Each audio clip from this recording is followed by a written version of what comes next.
একটাই কথা ছিল, এত ভালো প্রেসিডেন্ট আমরা আর কখনো পাবো কিনা, এত ভালো মানুষ আমরা কখনো পাবো কিনা। বন্ধুগণ, এইটাই হচ্ছেন জিয়াউর রহমান।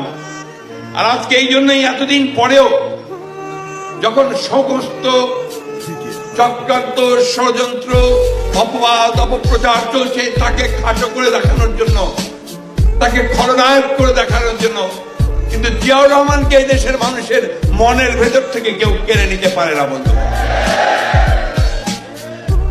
কারণ একটাই, যে নীতি 1971 সালে এই স্বাধীনতার ঘোষণার মধ্য দিয়ে এই দেশের মানুষের বুকের মধ্যে, হৃদয়ের মধ্যে জায়গা করে নিয়েছে। যে যত কথাই বলুক, চিৎকার করুক, বলতে থাকুক, লিখতে থাকুক, কিন্তু ধ্রুব তারার মতো সত্য, ধ্রুব সত্য যে শহীদ প্রেসিডেন্ট জিয়াউর রহমানের ঘোষণার মধ্য দিয়েই বাংলাদেশের মানুষ সেদিন স্বাধীনতা যুদ্ধে ঝাঁপিয়ে পড়ছিল।